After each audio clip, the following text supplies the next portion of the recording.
Welcome. I want to begin today by thanking GaBI for co-hosting this event with ASBM, and especially acknowledge Lazia Tong's work that she has done in order to put this together. She has really worked tirelessly, and it takes a lot of effort to put together a webinar like this. We brought together an incredible group of speakers today to discuss an extremely important topic. In a moment, Steve Strani will go through their bios. I want to thank everyone for their time and their efforts.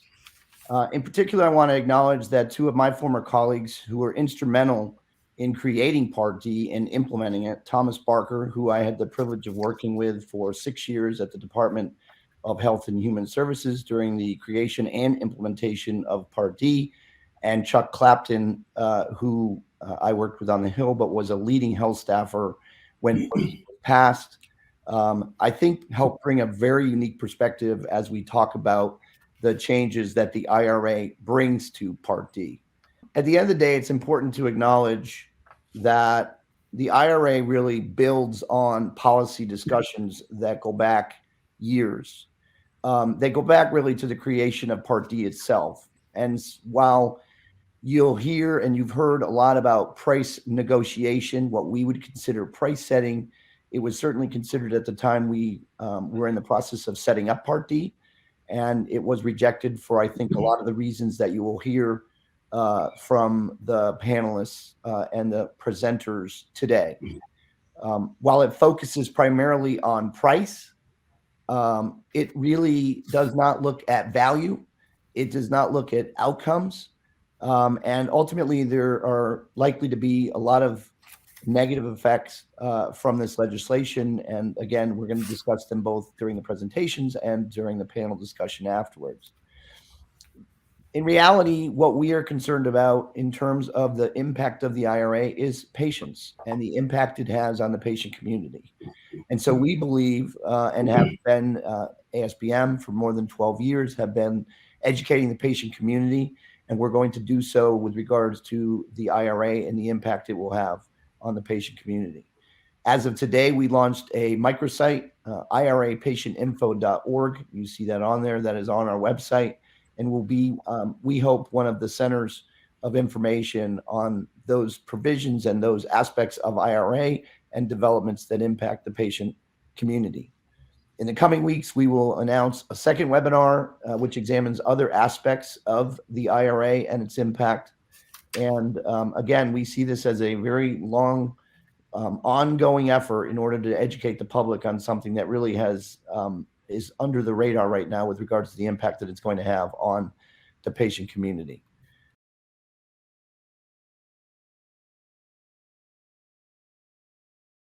I appreciate having the opportunity to speak to everyone today. I'm going to start off by talking about the creation of Medicare Part D. But I think it's important as we talk about this to put it in some historical context. How has Congress in the past dealt with price controls in the Medicare and Medicaid program? So Steve mentioned that I started my career in health policy working on Capitol Hill. And so I'm going to tap into that experience and that historical context to help sort of set the stage for this discussion. So I want to start off with that background. Then I want to turn to fast forward a few decades to 2003, to the enactment of the Medicare Modernization Act and how the MMA took a different approach to price controls and controlling spending in the Medicare program, in the Part D program. Next, I want to talk about how the so-called Inflation Reduction Act, the so-called IRA, undoes the approach that was adopted in the MMA to controlling drug prices. And then last, what will be the effect of the new system? So let's start off with this discussion. So historical context, again, going back 4 decades now, and this is when I started my career in health policy, back in 1983. But even going back before that, since the enactment of Medicare and Medicaid in 1965, Congress and the executive branch have always wrestled with the question, how do we control healthcare spending in the Medicare and Medicaid programs? And in 1983, Congress and the Reagan administration agreed on a new payment system that was initially focused on hospital inpatient services, and it was designed to control costs, the so-called Inpatient Prospective Payment System, or IPPS.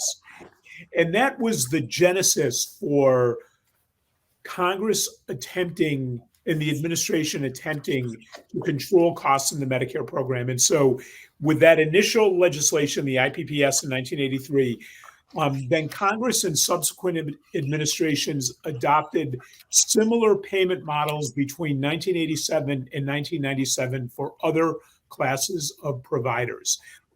These changes didn't really affect drug pricing, but they did affect virtually every other class of providers: hospitals, physicians, home health, skilled nursing facilities, dialysis.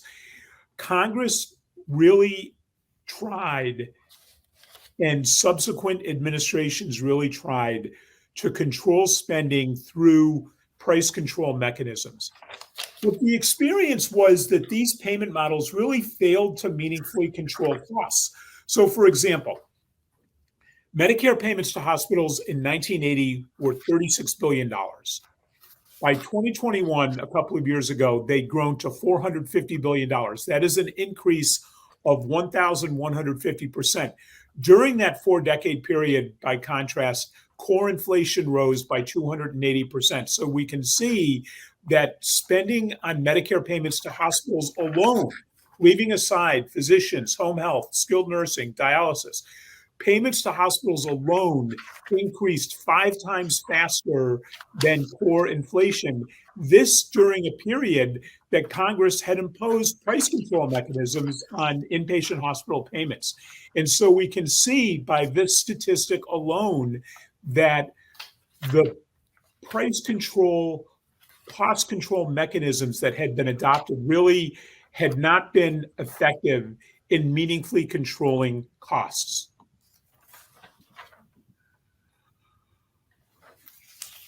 For virtually every category of Medicare services, as I mentioned, and I went through them and I'll say them again: hospital inpatient services, hospital outpatient services, physician services, home health, skilled nursing, dialysis. The government strictly regulates pricing.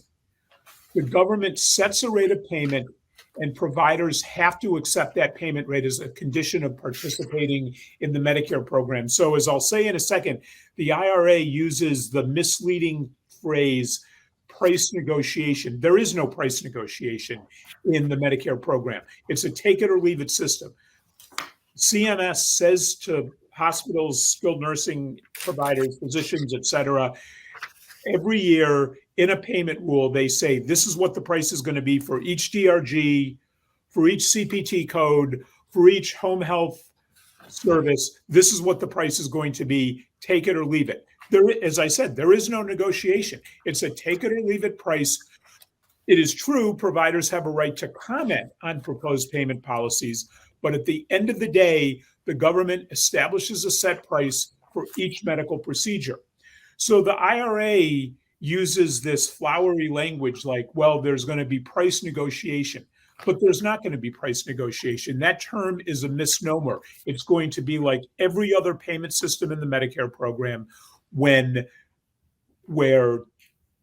CMS establishes a rate of payment and providers, Part D plans, and pharmaceutical manufacturers and biologic manufacturers will be forced to accept that price.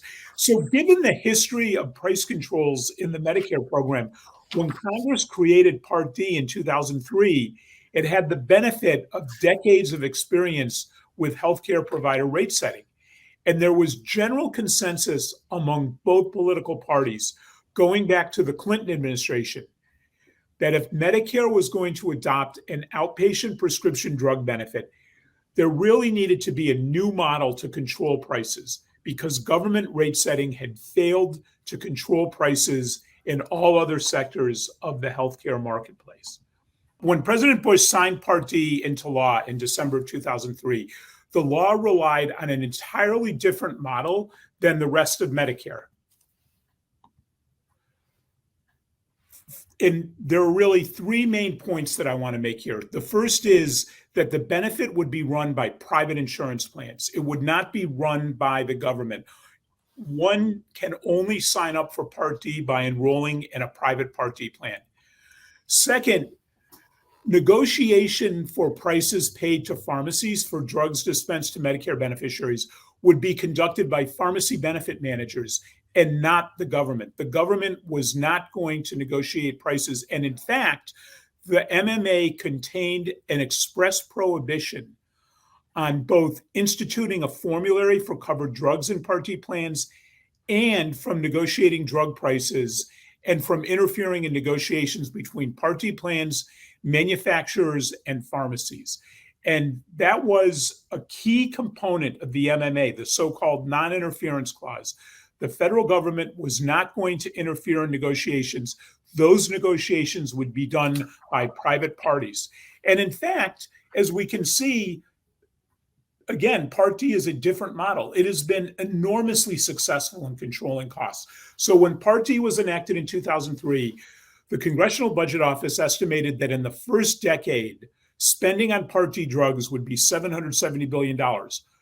In reality, in that first decade, actual expenditures were 45% lower, or $421 billion. Part D average monthly premiums in 2023, this year, are $32. In 2006, the average monthly Part D premium was also $32. But by contrast, the average monthly premium for Part B of the Medicare program in 2006 was $88.50. It's $165 this year. So we can see that although the premium for Part D plans has generally been held flat for the past 2 decades, the premium for fee-for-service Medicare, where the government directly regulates and controls pricing, the premium has almost doubled in that 2-decade period. And so what this shows, to me at least, is that the private marketplace is far more effective at controlling costs, both for the government and for Medicare beneficiaries. As I said a few moments ago, the IRA drug, quote unquote, negotiation process, it's not going to be a negotiation at all. It is simply going to substitute government rate setting with private market negotiations that have been enormously successful in limiting premiums and Part D expenditures. And really, all that the IRA, the so-called IRA does, it is simply the European version of price controls. Government rate setting of Medicare payments for other services has not been successful in controlling Medicare spending over the past 4 decades. And so there's no reason to believe that a government-run rate setting process will be at all successful in lowering program costs. We can use all these flowery words like there's going to be negotiation. The term negotiation implies that there's back and forth, there's going to be give and take. There's not going to be negotiation. It is going to become a government-run rate-setting process, and it is not going to be successful in lowering program costs. The Part D benefit redesign that was included in the IRA, it is true, that will provide benefits for enrollees, but those benefits have nothing to do with the drug price negotiation provisions of the law. So I'm going to stop there. Has Chuck joined us yet?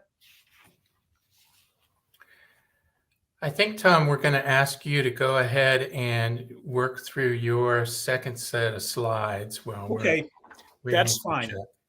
That's fine. If we can bring up the second set.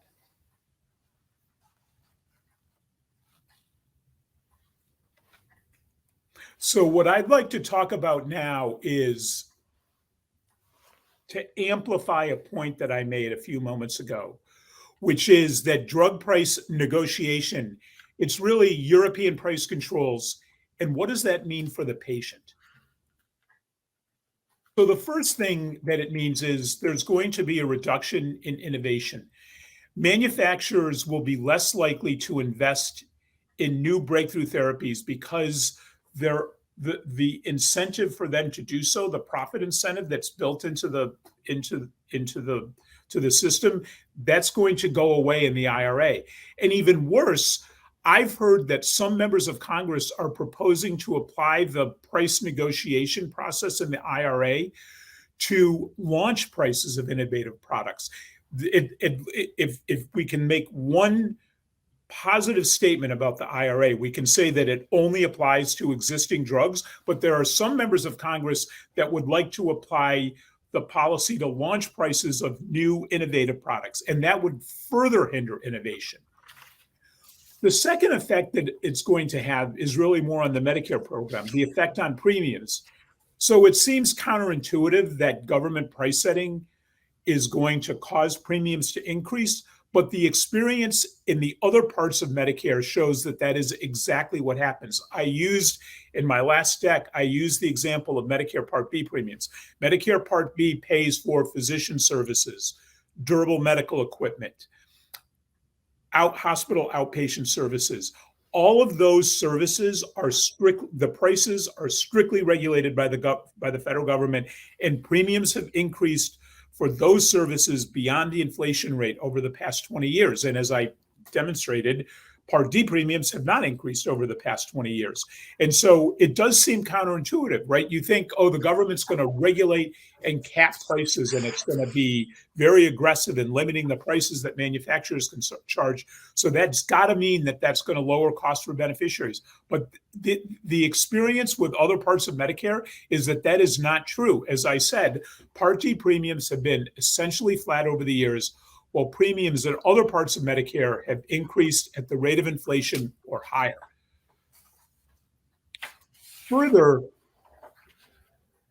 we cannot look at this in a vacuum. There are other factors at play that are likely to increase Part D spending.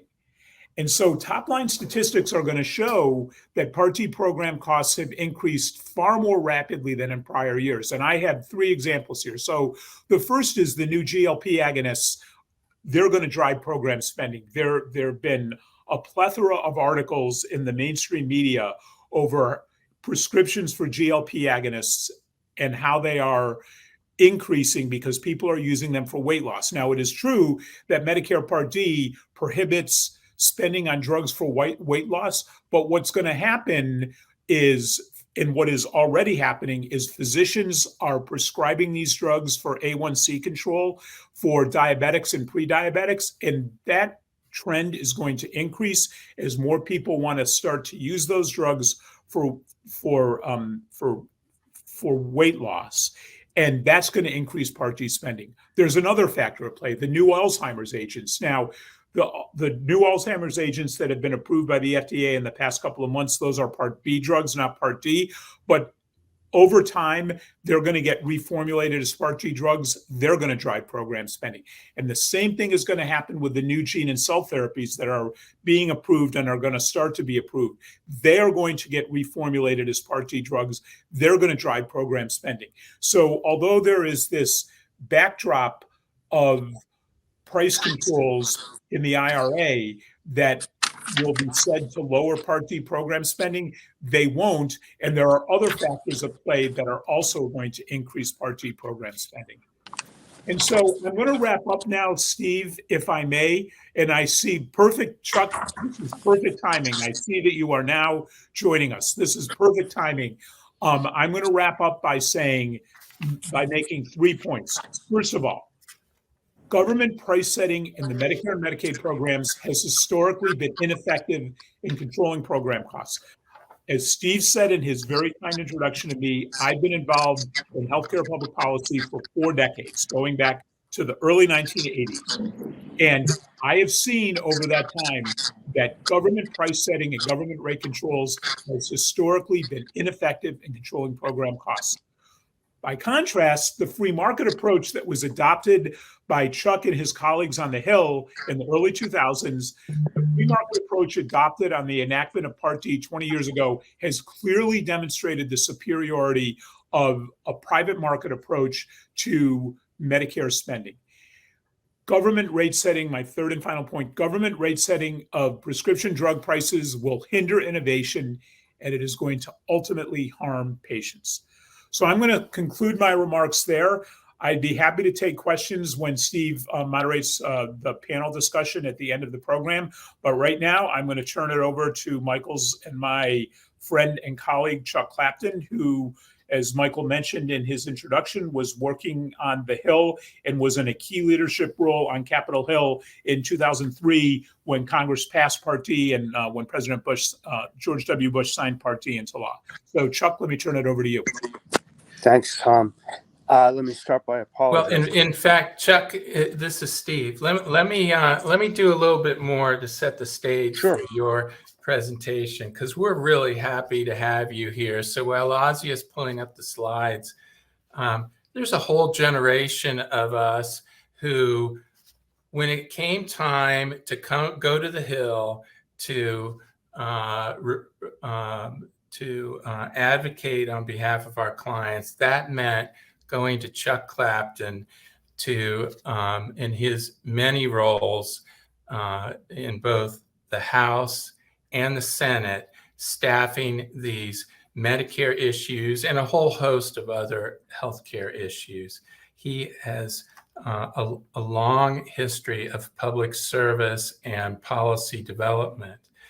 Many of you may know he served also with Pharma as vice president of their advocacy efforts. And now currently, he's been in a leadership position for the last 5 or 6 years with Gilead, where he runs their government affairs.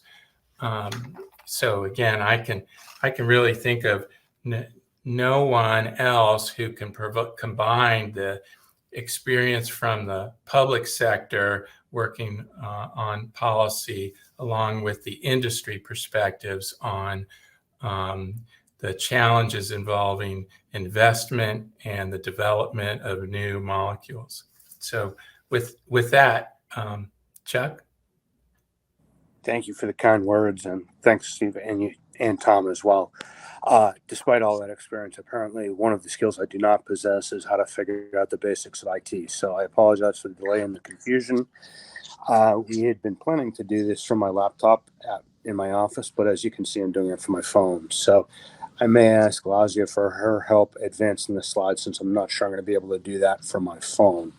So again, following up on Tom's remarks, I just want to give a little bit of context and background about both where we started with Part D, but also more importantly, where IRA is going to go in terms of these new price controls.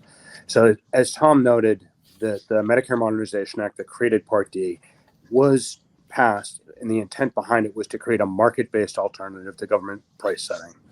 It established a program where private plans would negotiate with manufacturers and provide competing choices for patients that allowed beneficiaries to choose the plan that best met their need, in stark contrast to the various price control regimes that exist in the rest and other parts of Medicare that Tom described.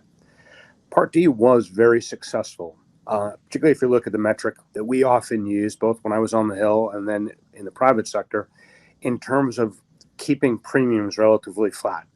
In fact, far low at premiums have increased or even decreased at a rate that no one really would have predicted. I think we have to acknowledge, however, at the same time, while premiums have remained flat, for some beneficiaries, they have faced a significant increase in out-of-pocket costs. Next slide, please. So in terms of how we got to the situation we're in that led to the passage of IRA, another factor I want to talk briefly about is this is a longer problem that has existed for a long time. It has become particularly acute in the past few years. But again, prior to the enactment of the Medicare Modernization Act, many other countries, particularly those in the OECD, have implemented significant price controls on innovative medicines. Now, these price controls have achieved significant discounts that are often well below the prices that are available in the United States. Next slide, please. Now, at the same time, these price controls have also resulted in patients in those countries facing severe limitations on access to innovative new medicines. This includes both drugs not being approved, as well as coverage not being provided for significant periods of time after those same drugs were available in the United States. It's obviously a terrible outcome for patients, but I would argue is a logical outgrowth of some of the price control policies that have been put in place. I will also say that one of the frustrations on a bipartisan basis from U.S. lawmakers, these price controls have established a dynamic where the total cost of developing new innovative medicines has been shifted. So the U.S. healthcare system, patients, and U.S. taxpayers are bearing an ever greater share of total R&D costs across the industry. Next slide, please. So those two factors, I would say, in combination, the increase in out-of-pocket liability for many beneficiaries and this anger over ex-U.S. prices really has led to the situation we faced last year, which ultimately was the Inflation Reduction Act being enacted in July, August of 2022. I'll talk very briefly. There are three main components to focus on with regard to drug pricing in the Inflation Reduction Act. There is the inflation penalty that imposes a cap on the level of price increases that manufacturers can take. It also redesigned the Part D benefit in a variety of ways. One of the intents was specifically to address that out-of-pocket issue. But the third element, and we're going to focus most of my presentation on, was a mechanism that would allow the government to negotiate prices. Next slide, please. Now, again, I want to clarify, negotiation is a poll-tested phrase that was used because the average layperson, when they hear negotiation, thinks, of course, the government should negotiate. It isn't really negotiation. What will happen is, as Tom said, the government is going to essentially set the price. So we known as a maximum fair price, and it's going to apply for a subset of drugs without generic or biosimilar competition. The way the bill was enacted, it will apply this negotiation for small molecule drugs, think drugs that are approved under an NDA, at 9 years. And then for biologic drugs, they're going to be subject to negotiation after 13 years. And I know a couple of the other speakers are going to go into more detail on this, but this is not tied in any way to the reality of existing patents or this current system that many patients and advocates know through Hatch-Waxman. This was an arbitrary set of dates that were picked by the drafters of the bill. And frankly, we've been spending a fair bit of time trying to even understand what the rationale was behind how they ended up with 9 and 13, because as I'm going to talk about, it leads to some what I hope are unintended consequences, but very real impacts on the future of drug development. So with regard to negotiation mechanism, it will start in 2026. 10 Medicare Part D drugs will be subject to negotiation. By 2030, that will have expanded to include both Part D, which again, think small tablet drugs that you take, that you would get from a pharmacy, as well as Part B, which are primarily physician-injected drugs. By 2030, 80 drugs are going to be subject to negotiation, which will include the B and D. And again, this last point goes back to why negotiation is a misnomer. The idea, the concept of negotiation would suggest that it is a true inter-party dealing between two parties where either has the ability to walk away from the negotiation. That isn't what this is. The U.S. government has the ability under the IRA for any manufacturer that chooses not to accept the quote-unquote negotiated price, they're going to face significant tax penalties. In fact, it's an excise tax that will rise up to 95% of the total revenues of the drug, which essentially will compel any manufacturer to have to participate in this negotiated price mechanism. Next slide, please. The next thing I want to talk about is the negotiation process. So again, it's a misnomer to describe it as a negotiation. What's going to happen is manufacturers are going to be required to submit several specified types of data. The secretary will look at that data and then make determinations as to what they think the price of the drug should be. So again, the things that the secretary or manufacturers will have to submit: R&D costs and what is estimated for the recoupment of those costs for that particular drug, the unit costs of production or cost of goods, distribution costs. Was there any federal financial support for novel therapeutic discovery and development?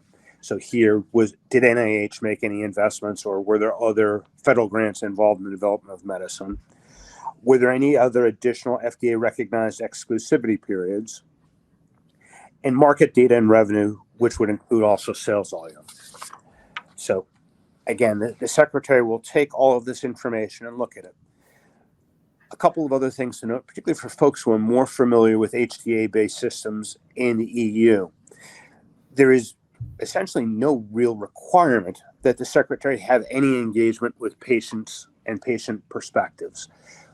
The secretary is voluntarily undertaking some of that now, but there are no formal requirements that specify that the patient voice has to be heard anywhere in this negotiation process.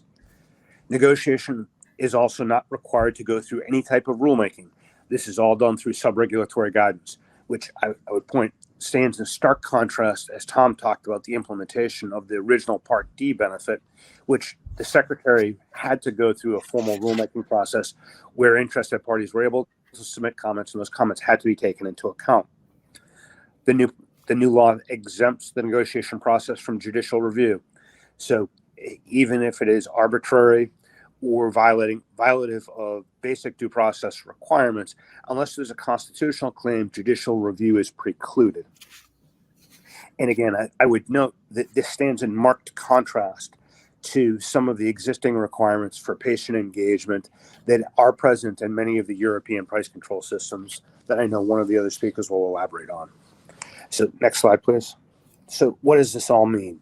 So as a starting point, we know that the Congressional Budget Office has estimated the drug pricing provisions in the Inflation Reduction Act will save the federal government $237 billion over the next 10 years. There continues to be, however, significant uncertainty as to what the actual negotiated prices would look like. I'm going to talk about several of the reports that have been done that have looked independently at this. But I will say that even within the biopharmaceutical industry, there is a wide array of opinions as to how steep these negotiations will be. Again, where I anchor to in terms of what has been driving this legislation, ultimately a significant factor is going to be the anger on a bipartisan basis over some of the international reference prices. I think particularly if you look at some of the more progressive members of Congress, here I'd note Chairman Bernie Sanders of the Health Committee, Senator Elizabeth Warren, have been sharply critical of drug pricing. And I would expect they're going to put significant pressure on the Biden administration through this negotiation process to drive these negotiated prices as low as they possibly can. So what does that mean? I want to talk very briefly just about a couple of reports that have been issued that have analyzed both the negotiation mechanism and then what it could mean in the long run for drug development. So Vital Transformations, which is a research-based organization, worked very closely with the trade association Bio. They've also subsequently worked with pharma as well to issue multiple reports. The one I'll reference, Vital Transformations found that the IRA price controls, when implemented, will result in as many as 139 drugs over the next 10 years not being developed. In addition, academic researchers, including Thomas Phillipson, who's at the University of Chicago, he also served in a senior role during the prior administration in the White House. He conducted research that showed that there'd be a similar impact on the development of new drugs. Similarly, the investor community, particularly the venture capital community, that's been a major funder of especially smaller biotech companies, has been working through a coalition called No Patient Left Behind. No Patient Left Behind has shared public analyses that have showed where their investors are already starting to see behavioral effects in terms of where they're going to make investment. And that is going to discourage investments in certain types of drugs. Next slide, please. So in terms of where these impacts are likely to be, where we know it's really three main areas that have been identified today. The first goes to what I referenced, the 9 years for small molecule versus 13 years. Again, I think it's important to note, manufacturers will not stop being innovative companies. They will continue to develop new drugs. But what's going to happen is they're going to have to make hard choices. One of the choices based on the perverse incentives built into the IRA is that many have projected that manufacturers will start to move away from it, making future investments in small molecule drugs and tend to make more investments in areas like biologics because they have that longer period of negotiation. Another area where manufacturers will be disincentivized to make investments will be for subsequent indications for already approved drugs. Again, think of a drug like Keytruda, or many drugs in the cancer oncology space, where the typical model for drug development usually is you start with a very small patient indication with a high level of unmet medical need. And then once you have that approval, you transition to move to earlier lines of treatment or larger indications in patient diseases. And that system is currently rewarded under Hatch-Waxman because you can get additional periods of exclusivity for those additional clinical trials and indications you gained. Under the IRA, there's a hard cap. So for a small molecule drug used to treat glioblastoma, once you've got that indication, that 9 years starts to toll. And as a result, manufacturers will be disincentivized from performing additional clinical trials on that compound to see if it could have potential efficacy to treat other forms of cancer. The other area that has already been highlighted will be the IRA is going to discourage investments in rare diseases. And here I'd point to the work of some of the coalitions, including the Rare Access Advocacy Project, or RAP, that's done significant work showing how the IRA is already negatively impacting investments in rare diseases. Next slide. Tom touched on this briefly, but in terms of where we look ahead, I wish I could say that the IRA was the end, but unfortunately it feels more like the beginning. We are already seeing the Biden administration, as part of its fiscal year 2024 budget, has already proposed accelerating and expanding the IRA price controls. Under the Biden budget, this would take those price controls and apply negotiation at 5 years for both small molecule and biologics. And it would also increase the number of drugs subject to negotiation. A parallel bill has been introduced in the Senate called the SMART Act, which has already received 28 Democratic co-sponsors. The other thing I would note that is probably my greatest concern, with IRA, it has created a price control mechanism for both Part B and Part D drugs. In the long run, we know that budgetary pressures are going to create strong pressure on Congress and future administrations to further expand these price controls, ultimately to the point where they would apply at launch, which are going to then further exacerbate the negative and unintended consequences on drug development. So with that, I'll turn it back to you, Steve, and happy to answer any questions at the end. Super. Well, thank you so much, Chuck.